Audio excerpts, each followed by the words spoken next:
paso. Yo no decía, el camino ahí, pero ¿por qué? ¿Qué le pasó? Sí. Ola, boas noites. Benvidas, benvidos á Academia de Belas Artes de Galicia.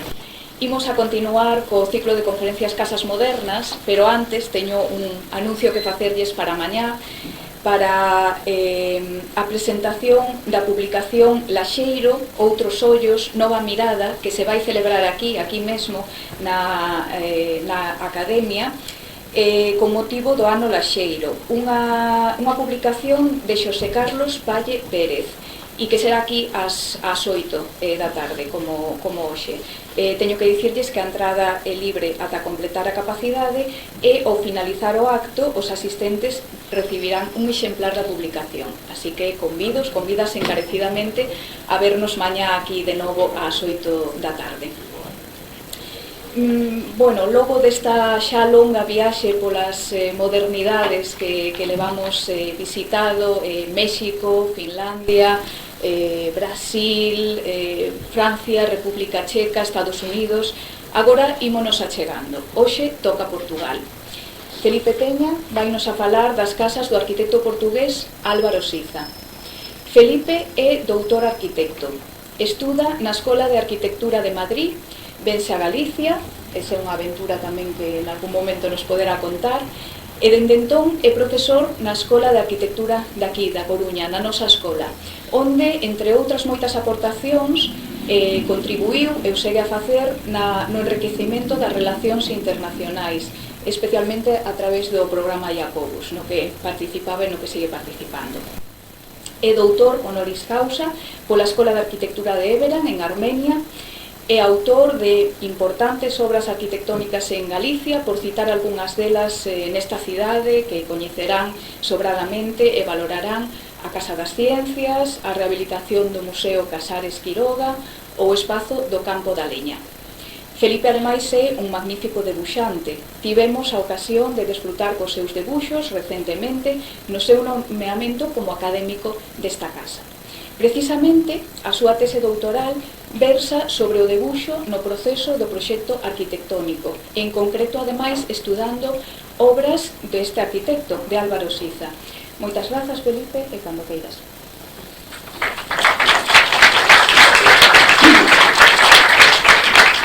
Bueno, gracias. Luz, está encendido esto, sí, ¿no? Gracias. Acércatelo. Sí. Acércatelo. Sí. Ahora sí, ¿verdad? Sí. Sí. Bueno, muchas gracias. Ya pueden ustedes adivinar que después de esta presentación, que para mí hablar sobre Siza es un placer y hablar en esta casa con tantos amigos de Siza como hay aquí. Bueno, Siza es académico de esta academia. Es un placer y además debería decir que es muy fácil. De todas maneras, una vez más, al preparar y al releer y al volver a ver obras de Siza y publicaciones, me doy cuenta que hay todavía mucho que descubrir de Siza. La primera interrogación sería, respondiendo a la solicitud de Luz Paz, es las casas de la modernidad. Es una casa de la modernidad. Se acabará alguna vez la modernidad, ha existido la modernidad. Soraluce ya nos planteaba si la Rovi era ya una casa moderna. Yo creo que no lo dudamos, pero es cierto que tiene unos interiores caóticos y barrocos. Bueno, ¿cuándo empieza la modernidad? Puede haber alguna duda, pero cuando acaba, ahora mismo ya no lo sabemos, porque los arquitectos, un arquitecto como Siza, que tiene casi 90 años, sigue trabajando con el repertorio de formas del movimiento moderno y de la modernidad, pero las sigue recomponiendo y reinventando con una maestría, con una habilidad y con una facilidad y elocuencia que nos asombra. Bueno, nos asombra, nos puede recordar cómo todos los arquitectos del clasicismo, del renacimiento, del barroco, reinventaron aquellos humildes capiteles que hicieron los griegos, los primeros griegos, casi iba a decir los etruscos, ¿no? Pero hicieron los primeros griegos. Bueno, hay una dimensión enorme que queda que le queda a la modernidad. No solo podríamos ver nuestros arquitectos contemporáneos, próximos, que sería otra, completar las casas de la modernidad. Echamos todavía de menos, por ejemplo, la Casa de la Caída. Alguien tenía que haber hablado exageradamente de la Casa de la Caída y decir que era paladiana, o una cosa así, ¿no? Bueno, ya lo haremos, ya lo iremos haciendo. Bueno, en resumidas cuentas, cuando me lo propone Luz, yo digo inmediatamente que sí, que es un placer, y aparecen dos casas en las que no hay duda que hay que hablar de ellas. O sea, a mí no me cabe ya más elección. La Casa Alsino Cardoso y la Casa Beire son dos ejemplos magníficos, únicos, distintos, fulgurantes, iluminadores.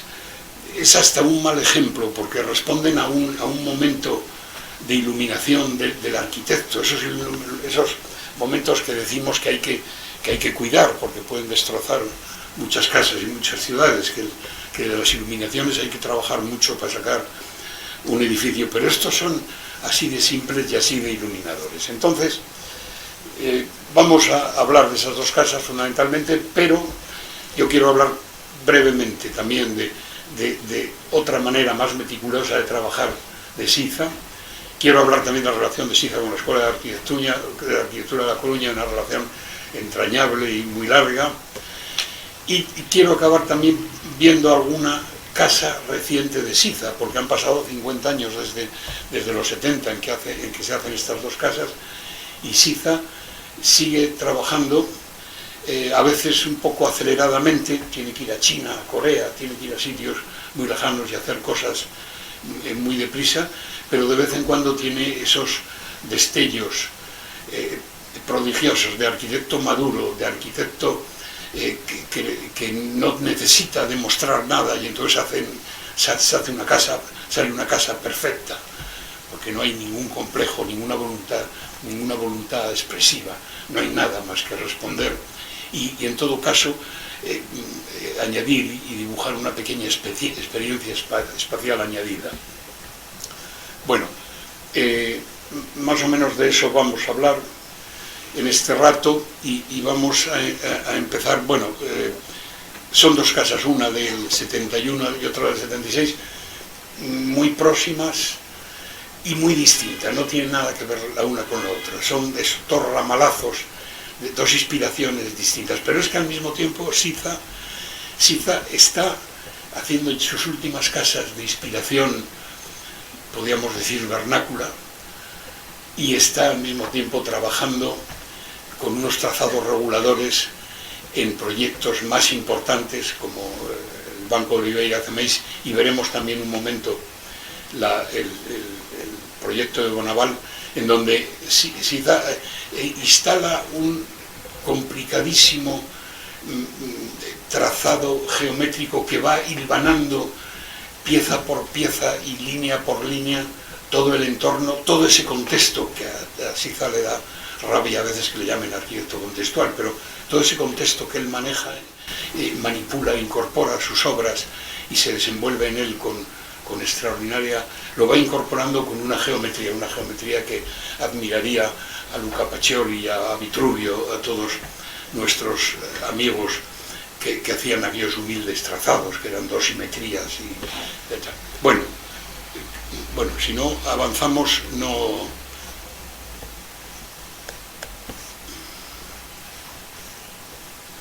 Bueno, estoy dándole ahora... Sí. Ahora sí. Bueno, vamos a hablar de estas dos casas. De esta Alsino Cardoso, del 71, como en tantas obras de Siza, parece que no ha ocurrido nada en el paisaje, y aquí lo único que ha ocurrido es esta pequeña línea de ventanas.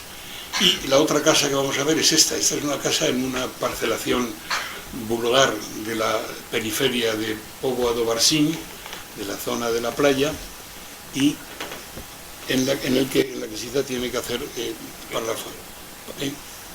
la familia.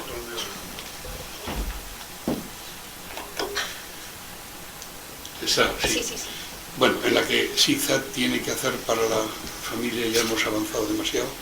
Bueno, esta es una parcela rodeada de viviendas alrededor, entonces como ven ustedes, instala un paralelepípedo al que le erosiona una parte para hacer una especie de patio en la orientación sur-oeste y que le va a servir para instalar la casa. Bueno, vamos a ver despacio estas dos casas y luego seguimos con algún otro tema siciliano. Vamos a ver. Sisa aquí tiene una vieja casa de la familia Alsino Cardoso. Bueno, esto es en Moledo do Miño, y en Moledo do Miño tiene otra casa también muy valiosa, la de Alexandre Alves Costa, en la playa, en ese mismo municipio, que luego tenemos que ver también muy brevemente.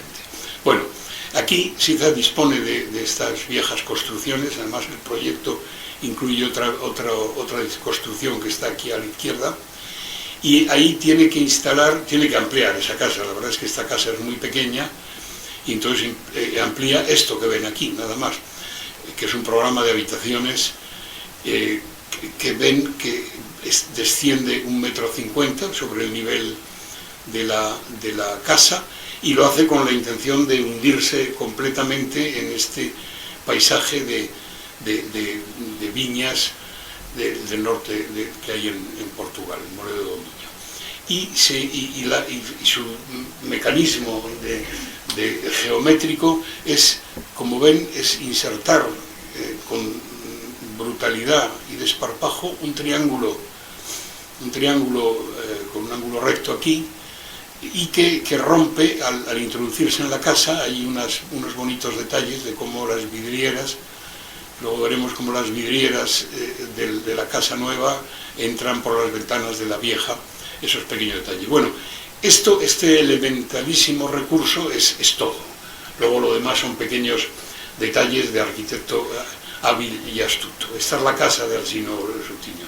En la sección vean cómo esta es la vieja casa, solo una planta, es la sala de estar.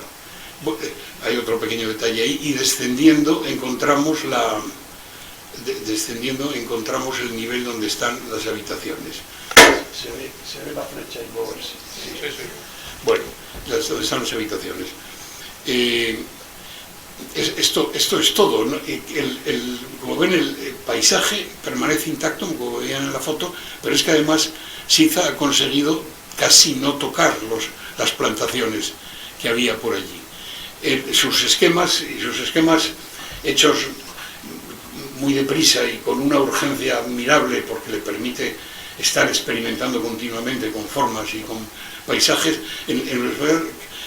aparece clarísimamente cuál es la intervención. O sea, está claro cuál es la intervención. Es este rectángulo que hay aquí, misterioso. Esta es la otra casa que no sé si se construyó, no ha aparecido nunca en las historias y en las publicaciones. Esto, una vez más, los pequeños croquis de Sisa, aparte de que le sirvan a él para experimentar en fracciones de segundo, proponer otra solución, a nosotros nos sirven a veces para ver qué camino ha seguido. Aquí vean cómo en realidad el edificio, la ampliación era esta. Era un volumen correcto, rectangular, que se enganchaba aquí, pero que rompía, que se metía ya en esta primera terraza, en estos primeros socalcos. Y eso es lo que Sisa luego va a cambiar por ese triángulo con el cual parece no tocar nada. Estos son los detalles, muchos de ellos excesivamente complicados, pero que le producen sin duda un gran placer a Sisa, como es esto, meter esta galería por la puerta de la casa vieja y hacer aquí un complicado arreglo al dintel para que pueda ocurrir semejante cosa. Y aquí un poco parecido lo mismo, pero con eso consigue que ese gesto tan cómodo para él de instalar un triángulo que se mete en la casa vieja, además pase a ser un elemento expresivo. Bueno, este es el edificio aquí con muy poca vegetación. Esta es quizá uno de los gestos más bonitos porque vemos el ángulo agudo que lo convierte en terraza para resolver los problemas que dan los ángulos agudos, y además vemos aquí como la casa está hundida 1,50 m sobre la casa inicial, que es esta de aquí, y que tiene los cambios mínimos para sustituir ventanas. Bueno, este es otro dibujo, lo mismo. Bien. La Casa Beires, bueno, vamos, explico las dos casas y luego seguimos con otros temas. La Casa Beires es un rectángulo en el que en la orientación suroeste se desgasta hasta conseguir que todas las habitaciones de la casa den ahí, estén bien orientadas. Con eso elude las vistas de las casas de los vecinos y coge una orientación perfecta. Luego, esta es, pues aquí como se ve muy mal, vamos a ver otra, esta. Vamos a ver esta y luego volvemos atrás. Vamos a ver, estas son las dos plantas. Siza tiene muy claro cómo ese paralelepípedo solo se va a romper en el lado suroeste, y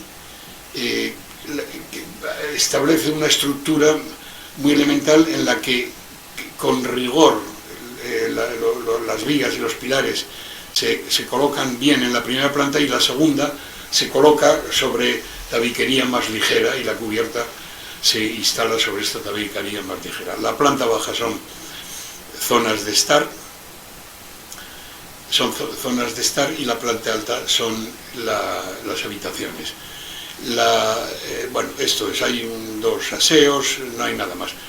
Sobre todo, Siza consigue que el recorte de la carpintería de las dos plantas se convierta en el protagonista expresivo de la casa.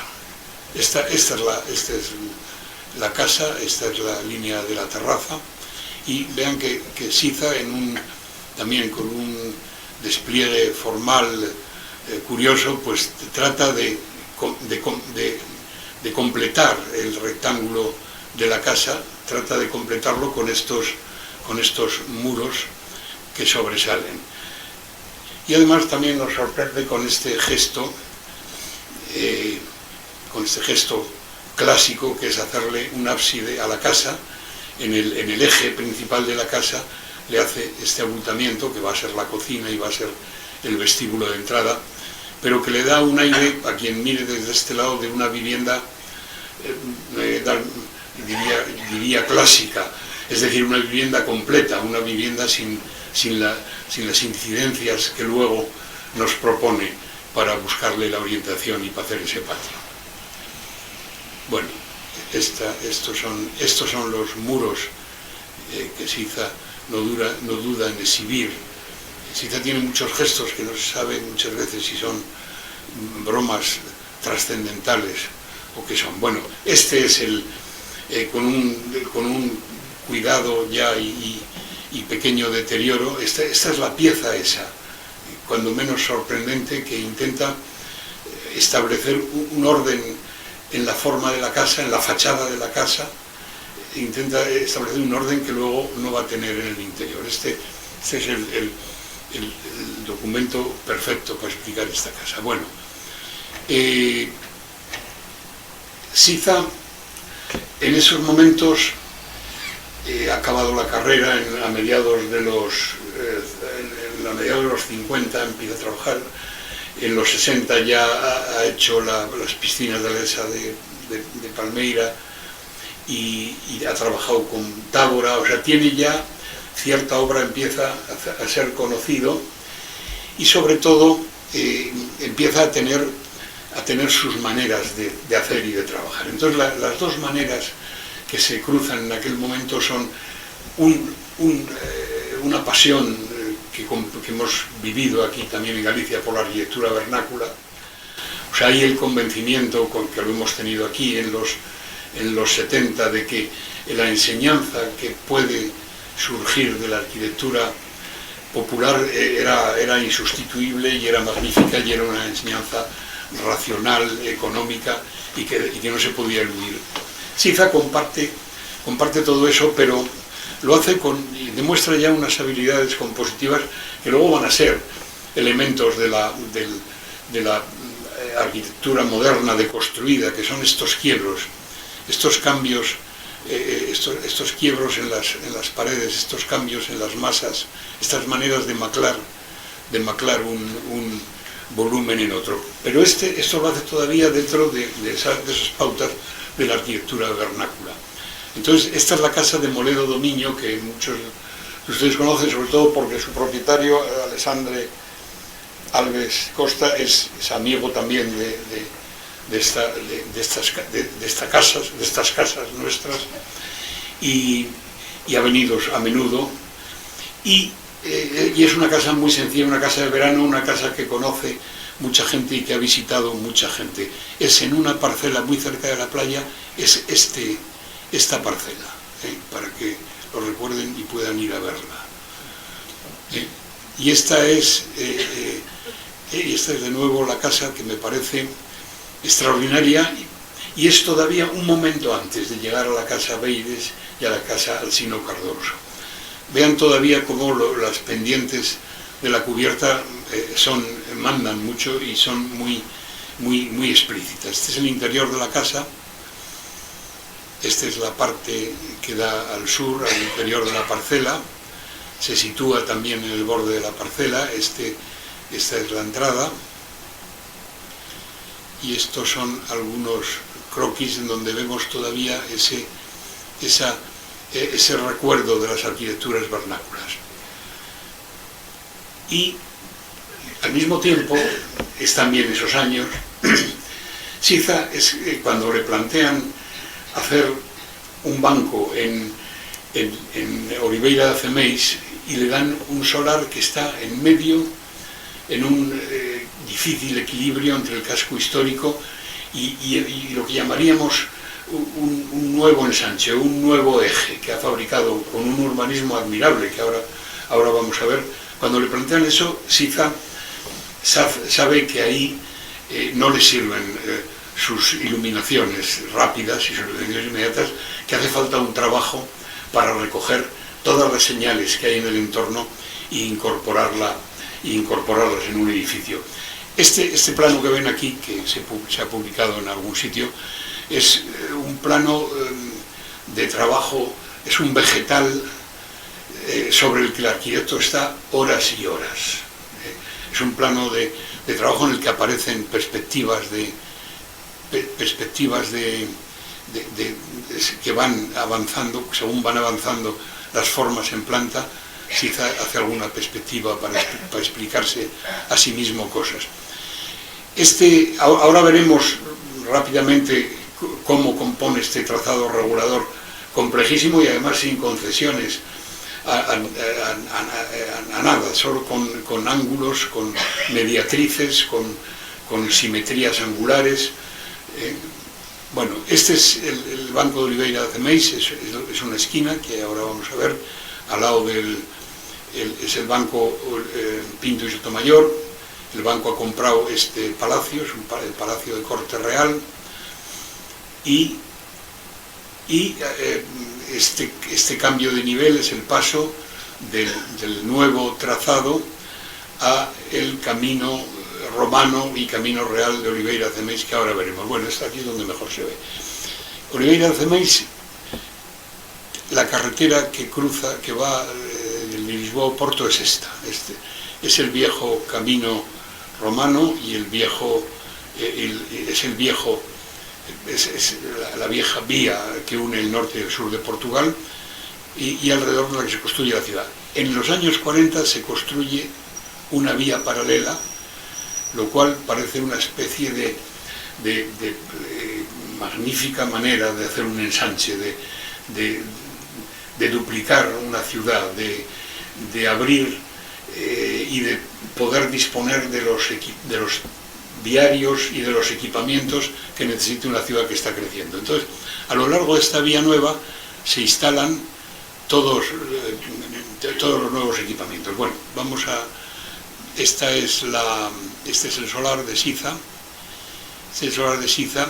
Esto es un palacio de justicia, este es el ayuntamiento. Ahí más adelante hay un parque. Esta es la nueva calle, Antonio José de Almeida. Y aquí es donde Siza tiene que instalar su... Y aquí ya he dibujado yo las primeras líneas que luego le van a ser útiles a Siza y los puntos en los que va a apoyar el compás. Ahora, que son los siguientes, a ver si nos vemos. Esto ya es una reconstrucción del proceso de Siza, del trazado de Siza, una reconstrucción lineal, paso por paso. Ya sabemos que eso luego no resulta un arquitecto no trabaja nunca linealmente, da saltos, vuelve atrás, pero esta reconstrucción con AutoCAD la hicimos, está hecho paso por paso, hay una linealidad total que produce cierto placer a la hora de decir que puede existir un método para construir edificios. Bueno, estos son los primeros pasos, no vamos a recorrer esa construcción porque es muy pesada. En la acera quedan dibujados algunos de las líneas del trazado de Siza, van a quedar dibujadas en la acera, en estas preciosas aceras. Este es el trazado ya más avanzado. Ven ustedes dónde se producen los apoyos del compás de Siza, todos estos puntos. Ven cómo la preciosa curva que hace la fachada se compone de es una curva con dos radios, uno es este muy corto y otro va hasta la pared medianera o casi hasta la pared medianera. Reconstruir con AutoCAD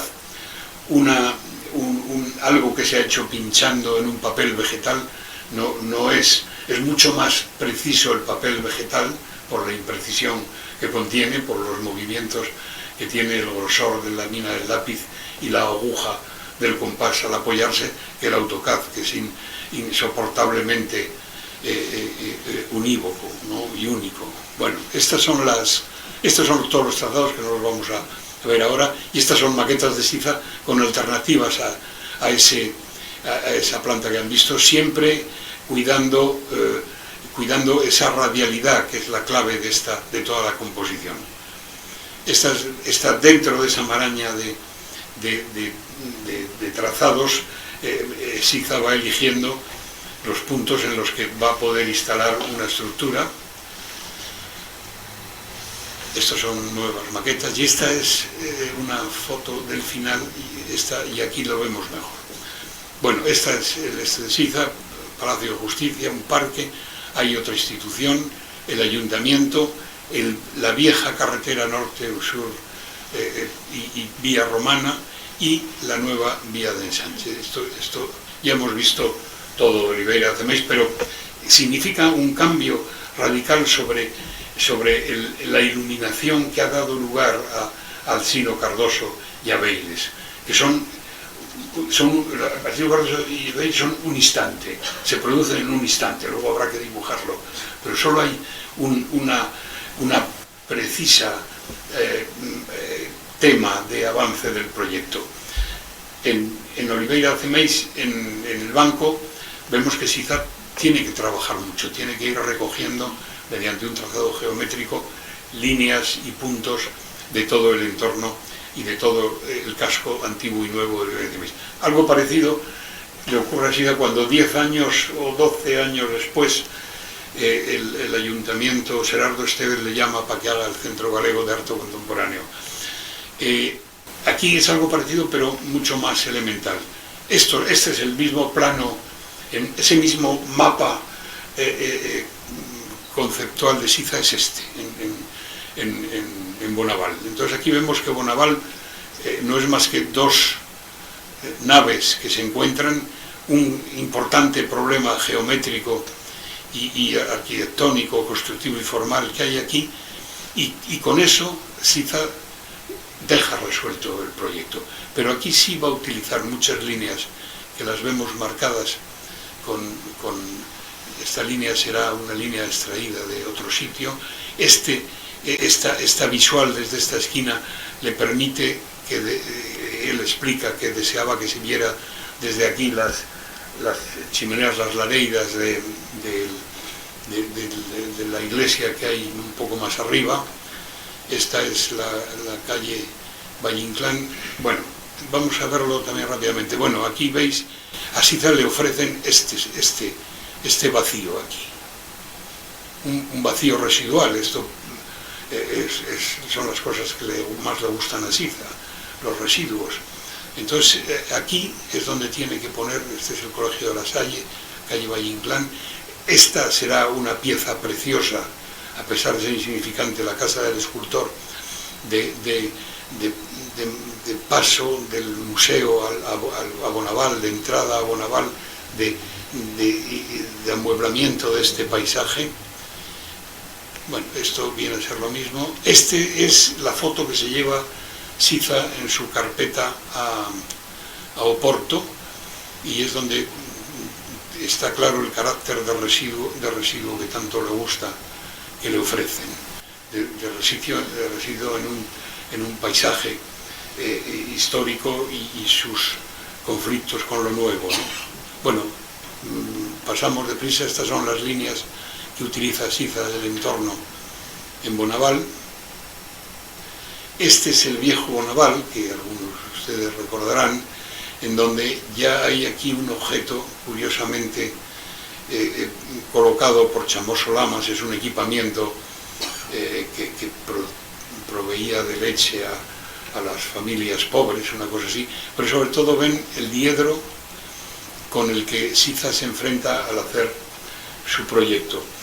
Y es un diedro que es el fondo de un magnífico escenario. Esta foto está hecha desde la Porta do Camiño. Es el punto desde el que los peregrinos, antes de entrar en Santiago, ven el monasterio extramuros de Bonaval. Y es esta doble fachada que ha instalado aquí Domingo de Andrade, la gran referencia que tiene Siza. Siza trabaja entonces, estas son maquetas de su estudio de cartón, todas maquetas desaparecidas. Esta es una maqueta que señala dramáticamente el punto de conflicto que Siza no sabe cómo resolver en ese momento. Nuevas maquetas. Esta es la cuestión fundamental. Y ahora tendríamos que volver a la primera diapositiva para explicar, para explicar cómo replica al diedro de Domingo de Andrade, replica Siza con estos planos, con este diedro neoplástico que tenemos ahora, que mantenemos ahora. Bueno,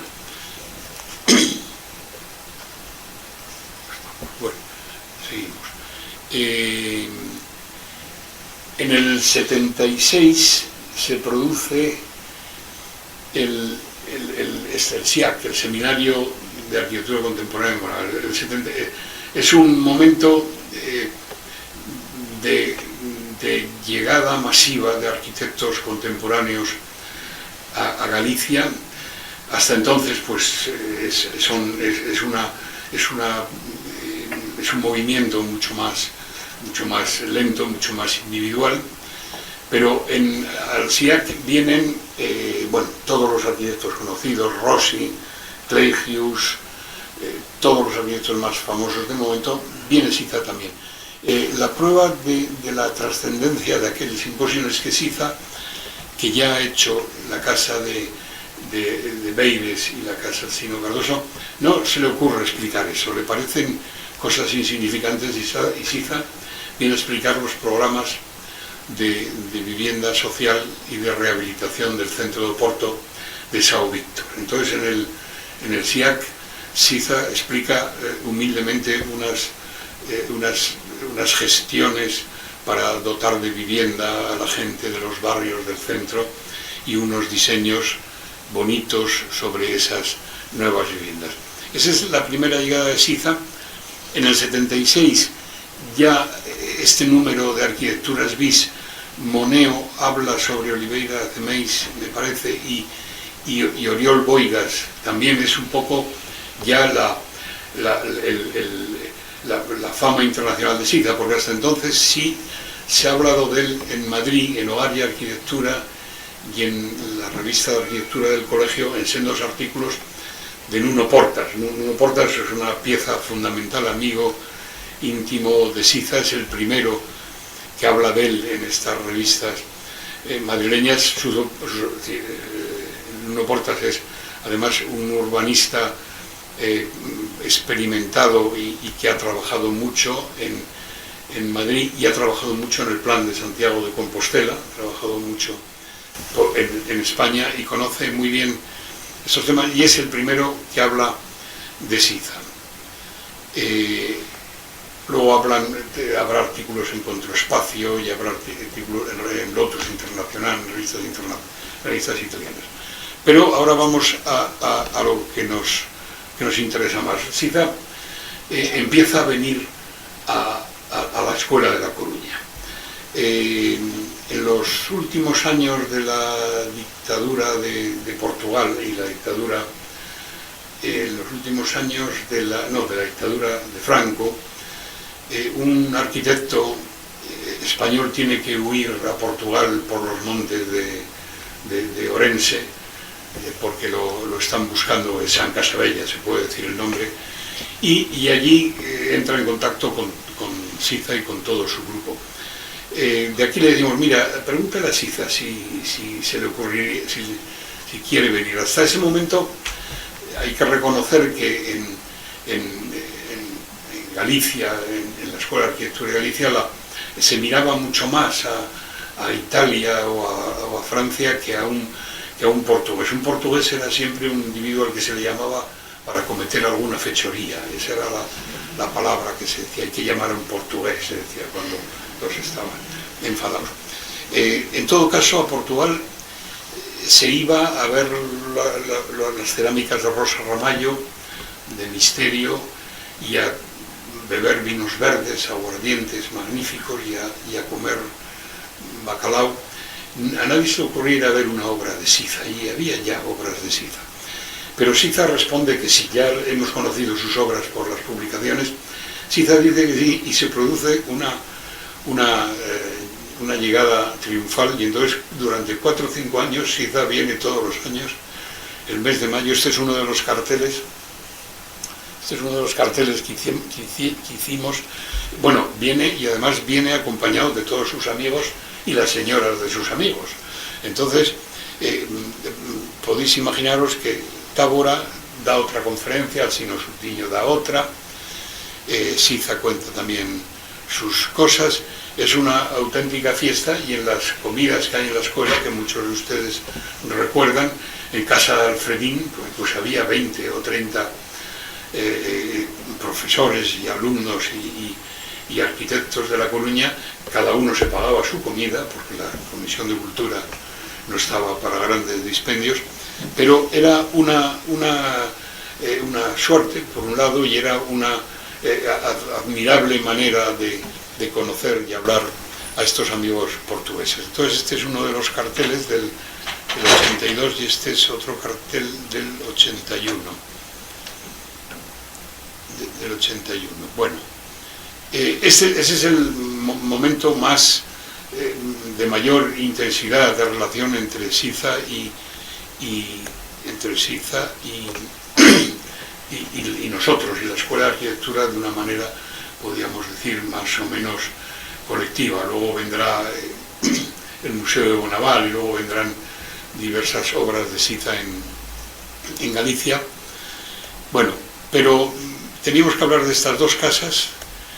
Vamos a hacerlo, o lo estamos haciendo, y no podríamos dejar de echar un vistazo a lo que hace Siza 40 o 50 años después, del 70 al 2021, lo que está haciendo, los edificios que está haciendo Siza. Entonces voy a poner dos pequeños ejemplos, nada más. Uno, porque es una vivienda. Uno sería casi comparable a aquellas viviendas que nos hizo en los 70, por su ausencia de ambición formal, por la calidez de sus espacios, por la búsqueda que solo lo es en cualidades, que no hay una búsqueda formal, que no hay un señalar una pieza en el paisaje. Las piezas de Siza siguen desapareciendo en el paisaje.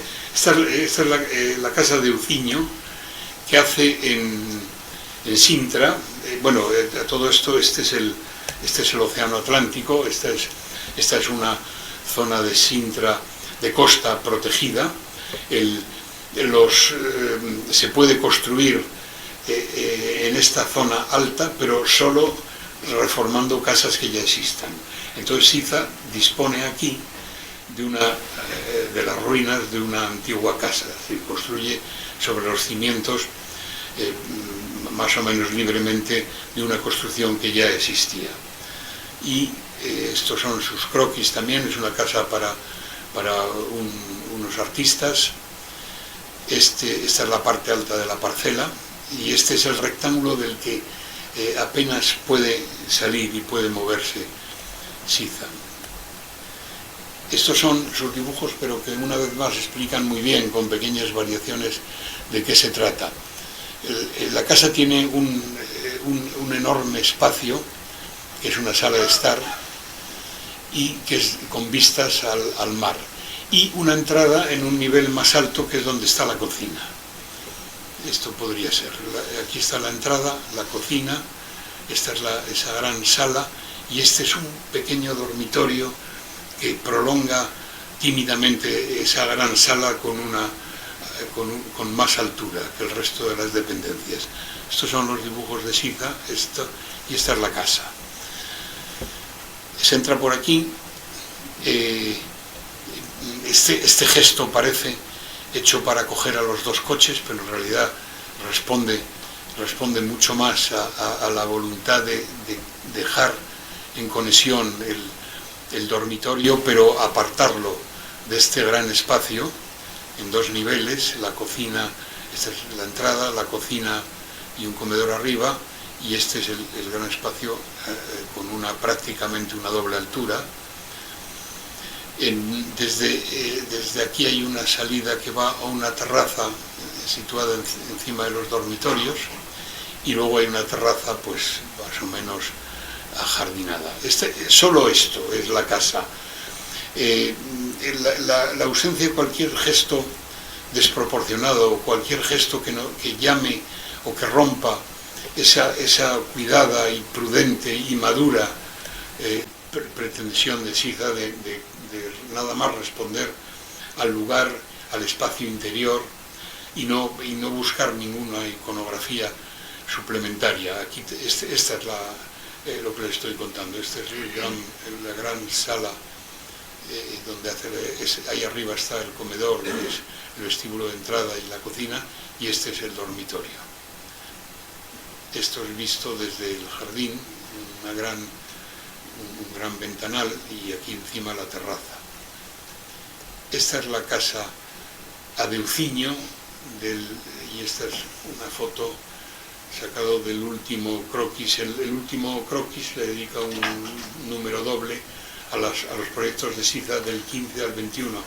No vamos a ver más que algún dibujo más, porque los proyectos de Siza de esa época son en Corea, en China, son campos de golf, fábricas enormes, son verdaderamente algunos difíciles de entender y difíciles de comprender. Esta es la casa, ¿no? Y esta es lo que nos explica mejor que nada la voluntad formal, la voluntad de presentarse Siza, ¿no?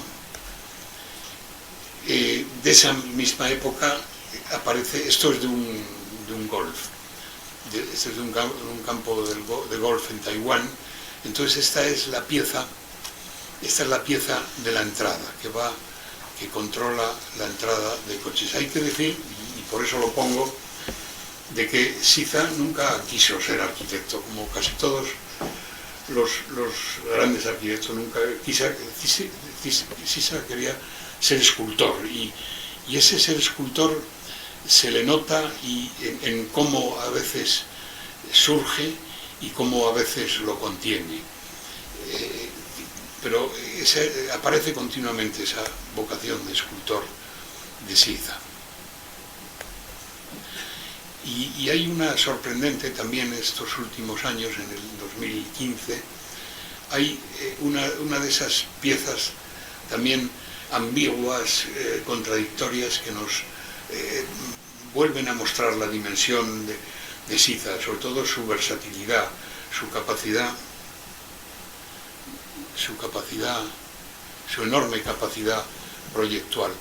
Esta es una iglesia en Rennes, en Saint-Jacques-de-Landes, de 2015, o por allí. Es una iglesia en donde toda esta parafernalia de naves esconde un truco y un giro en la lectura de una iglesia clásica. La entrada sería por una planta baja, o sea, esta sería el sitio de reunión y centro y de reuniones parroquiales. La entrada es por aquí y luego a través de esta escalera se sube a la iglesia. Entonces este es un dispositivo que hay enterrado, porque luego la iglesia es esta. Entonces esta iglesia, esta sorprendente, contradictoria y paradójica iglesia, se llega por aquí, por esta escalera o por este ascensor, y entonces aquí se traza un eje, el clásico eje central de todas las iglesias de toda la vida es este, y el transepto es este. Todos los altares y todo está por aquí, por estas capillas. Y entonces lo que hace Sisa, después de trazar ortodoxamente la nave principal y la nave secundaria, es girar 45 grados a los fieles para que puedan atender al mismo tiempo toda la iconografía y toda la imaginería y todo el santoral que está en el eje central, y que puedan atender al mismo tiempo lo que está en el eje transversal. Este es el sorprendente tratamiento que le da Sisa a esta iglesia. Estamos, digamos, situados en el eje, en la nave transversal, y esta es la iglesia por fuera. La entrada es este dispositivo que hay aquí, debajo, del que se levanta así artificiosamente la iglesia. Y esta es la iglesia, este es el interior, y pongo dos imágenes más de la casa de Alsino, Cardoso y Beires, para que no las olviden, porque son dos piezas magistrales que recordaremos siempre de la arquitectura contemporánea.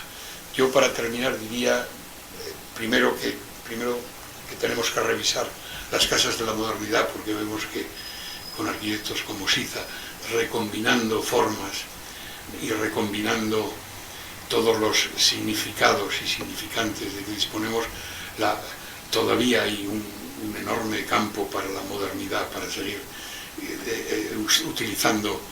utilizando los recursos que se instalaron a lo largo del siglo XX. Y la otra frase que quería dejar para terminar es la de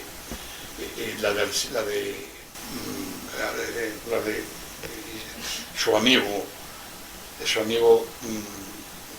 y colega, ya no me acuerdo del nombre, ya aparecerá y ustedes lo sabrán. Las casas de Sisa, los edificios de Sisa, son como gatos dormidos al sol. Nada más. Gracias.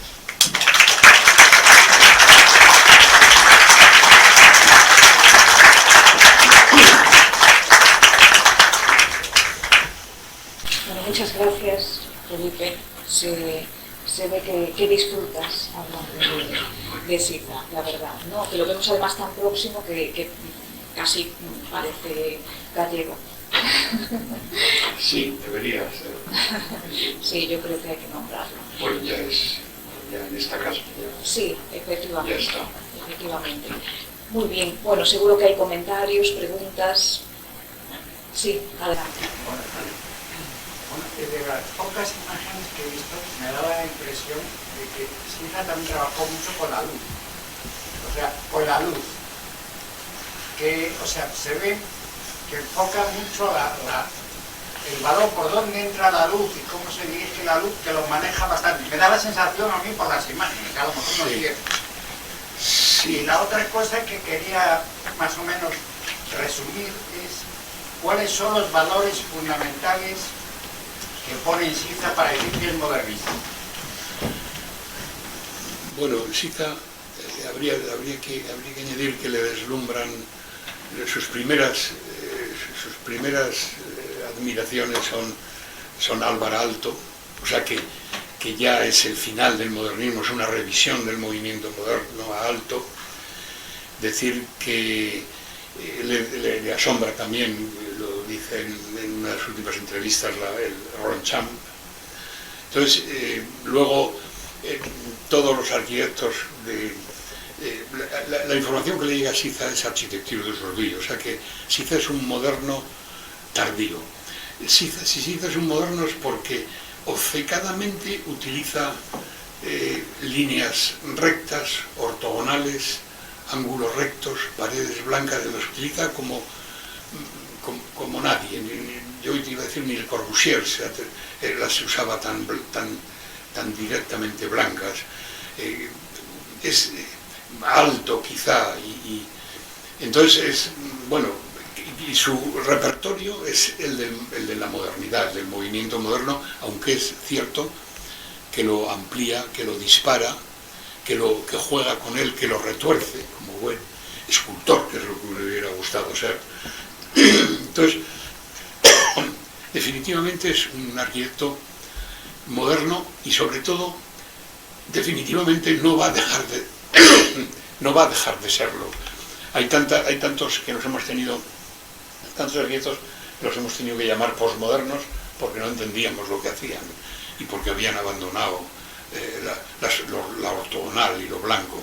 Pero Siza no, Siza sigue inventando con paredes blancas y líneas rectas, eso es lo asombroso, y sigue inventando edificios asombrosos, nuevos y magníficos. Luego la luz,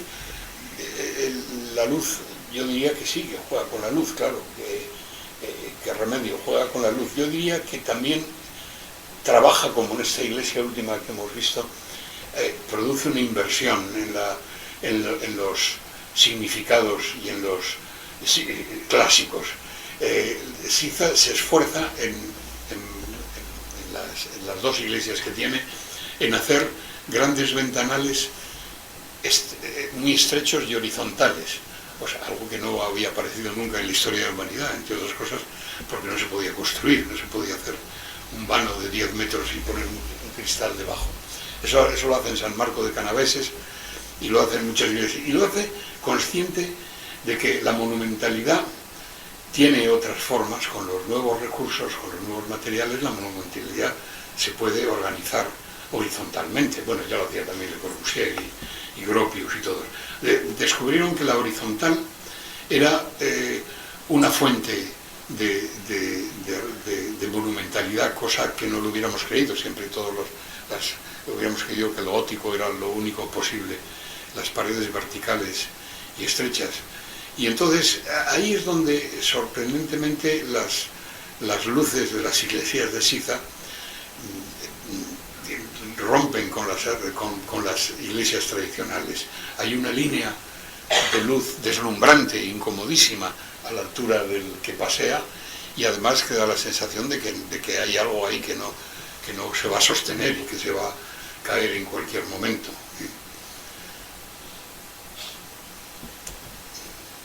Muy bien. ¿Más preguntas? ¿Comentarios? Sí. Vamos a ver. Cuando en clase hablamos del movimiento moderno, cuando hablábamos algunos profesores, cada uno daba opiniones diversas en función del modelo de enseñanza que él llevaba. No era lo mismo enseñar proyectos, que enseñar teoría, que enseñar construcción, que enseñar historia, etc. Desde el punto de vista de la historia, a mí me ha parecido siempre que el movimiento moderno ha querido separarse de la historia, pero no ha podido desembarazarse de los procesos de la historia. Y los procesos de la historia siempre fueron tres. Un arcaísmo inicial, unos precursores, un clasicismo central, los grandes maestros, y un periodo final barroco. Un periodo final en el que ya se desentienden del dogma central del movimiento y empiezan a experimentar por su cuenta y a hacer cosas raras todos los artistas. Sisa yo creo que es el final del palo de la escoba, ¿no? Es decir, ya es dentro de ese movimiento que hace estas cosas tan raras, estos quiebros, estos bocaos, etcétera, etcétera. Es un barroco de lo moderno, no un barroco de lo decorativo, ¿no? Sí, bueno, el esquema que trazas sirve también para el movimiento moderno. O sea, que hay unas primeras épocas arcaicas, llamémosle, preciosas, Pioneros. por otro lado, unos pioneros, podemos empezar por la Robbie, pero preciosas. Hay una época clásica y esto sería ya el final. Todos estos son ya... Y esto sería el final, pero el final dentro del movimiento. Bueno, claro. Que se han abandonado esos otros caminos extraños que se tomaron de instalar órdenes neoclásicos y tal. Entonces yo diría también que ha aflorado, y ya aflora en Le Corbusier, una notable cultura arquitectónica y una notable cultura clásica. O sea que hace falta conocer muy bien toda la historia de la arquitectura y a los clásicos para poder razonar sobre ellos, parodiarlos, derivar sobre ellos, porque en Sisa hay muchas cosas que reconocer. Bueno, ya esta última capilla inflada y giratoria, pero hay muchas cosas que nos explican que son buenos conocedores de esa historia de la arquitectura. Yo creo que eso sí está claro y eso sí tenemos que mantenerlo. Y sí debemos mantenerlo porque es por un problema que tú y yo nos hemos planteado, porque hay una enseñanza de la arquitectura que en algún momento hemos dicho que no había más enseñanza que la historia. O sea, que a los arquitectos había que enseñarles historia. Y luego, en algún rato, algo de construcción, algo de instalación y tal, pero que esa es la historia. Bueno, Rickenberg tenía ese razonamiento muy bien, que la enseñanza de la arquitectura es la enseñanza de la historia. Y yo creo que sí hay esa madurez que produce el conocimiento de la historia. Si no, nos explicaría la rápida maduración de un arquitecto como Sisa. Sisa, hay que decir que estudia en la escuela de Oporto, que es una escuela muy pequeña, o sea, de 15 por clase o algo así, y donde muy buenos profesores y además muy en contacto ya con la práctica, pero aprende geometría, aprende álgebra, aprende construcción enseguida, dan unas vagas clases de proyectos, trabaja con Tábora, trabajan enseguida, como es un mundo pequeño, trabajan con los arquitectos que tienen allí, trabajan en las obras que tiene la familia. Todas las primeras obras de Sisa son la cocina de la casa de su abuela y la casa de un tío y una granja de unos amigos. O sea que enseguida es una práctica enseguida. Y hay también, en el caso de Sisa, en el caso de alguien que vive en Oporto y de aquella escuela, un gran conocimiento también de la historia, sin ninguna duda.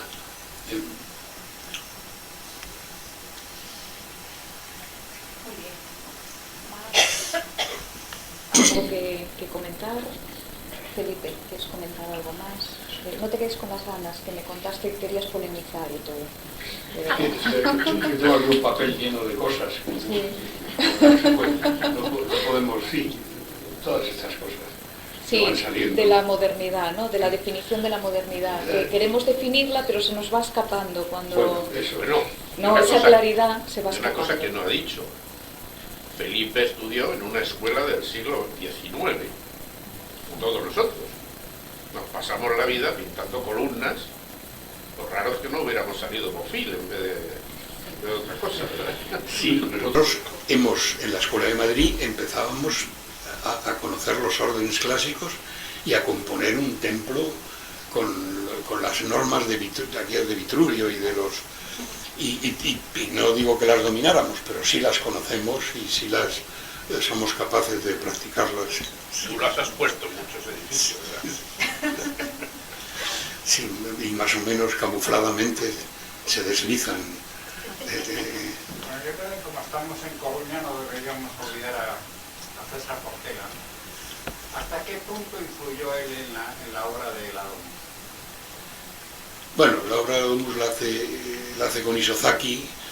La obra de Domus es un proyecto de Isozaki en el que la intervención de César es muy buena y definitiva, sobre todo en la elección de materiales, yo creo, y fue un acierto, pero la Domus viene dibujada la dibuja Arata Isozaki, bueno, eso lo ha explicado siempre César.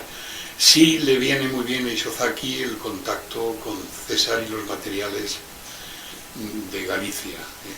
Y bueno, podríamos hablar ahora yo sí, pensando en las casas de la modernidad y buscando más casas, decíamos que hay casas de las que habrá que hablar algún día, como es la Casa de la Caíra de Sota.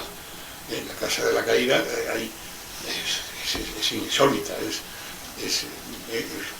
solo le falta poner una columna allí debajo. O sea, hay, bueno, las viviendas de César Portela, de Manolo Gallego, son verdaderos también referencias fundamentales de un periodo, de esa modernidad también ya acabándose, de ese barroquismo final de la modernidad.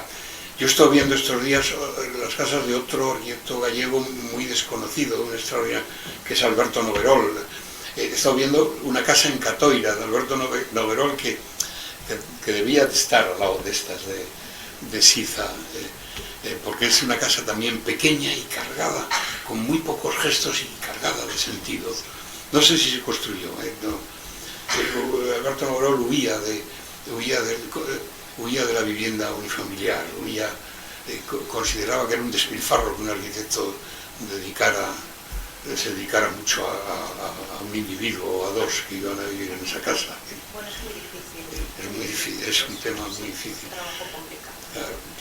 Bueno, la decía a luz que, claro, las casas de la modernidad habría que ver cuándo empieza, que más o menos, pero es que no se ha acabado todavía, y no se ha acabado aunque estamos en ese punto que dice Solarluce de barroquismo final. Yo diría que de complejidad final, porque como ya no nos queda nada después, esta modernidad va a durar ya hasta el fin de los tiempos. Bueno, no sé yo, todo se va superando, ¿no? Con perspectiva histórica vemos algunos movimientos, en su momento estilos que parecían insuperables, ¿no? Y han llegado otros, o sea que yo creo que pasará. Pero los arquitectos de ahora, ¿en qué estilo estáis trabajando? Es que, a ver, lo del estilo, tenemos que empezar por ahí, sí, porque claro, la modernidad pone en cuestión el estilo, ¿no? De movimiento moderno, propiamente no podemos entenderlo como un estilo, entonces a partir de ahí ya se nos complica más, porque claro, en clase alguna vez comentamos, ¿no? Qué fácil sería llegar a clase de proyectos y que nos dijesen, bueno, pues exactamente, venga, vamos a hacer una casa y hay que hacerlo así, o en estilo barroco, o cogemos la codificación de la arquitectura griega y utilizamos los órdenes, o sería, vamos, muy tranquilizador, ¿no? Pero bueno, nos tocan momentos confusos, ¿no? Creo yo. Como la vida y como Sí, y la modernidad ha tenido tanta fuerza, ha llegado también, creo yo, ¿no? a una coherencia tan clara con su momento, con las propuestas, ¿no? Han llegado a calar tanto a nivel internacional, además, que claro, superarla totalmente es complicado. ¿no? Pero bueno, yo creo que hoy en el mundo contemporáneo van apareciendo circunstancias y que hacen que, bueno, la arquitectura del movimiento moderno, ya tenemos que hablar de arquitectura contemporánea, ¿no? Pero el movimiento moderno está ahí, ¿no? En la base, y bueno, decir que se ha superado del todo, pues claro, y el movimiento no parece moderno posible. Nace en ese siglo, aquel siglo de revoluciones, en donde creíamos que el desarrollo de las fuerzas productivas resolvería todo. Y ahora ya no lo creemos. Ahora hay que mirar en qué dirección se desarrollan las fuerzas productivas, y algunas detener su desarrollo, algunas cambiarlas de dirección. Ese optimismo que había en el comienzo del movimiento moderno no debemos tenerlo ahora. Ahora tenemos que ver qué desarrollo hay. No vale cualquiera. El hombre no lo va a liberar el desarrollo de las fuerzas productivas, lo va a liberar el desarrollo de las fuerzas productivas si las desarrolla bien, y si vemos cómo se desarrollan. Si no, los vamos a destruir.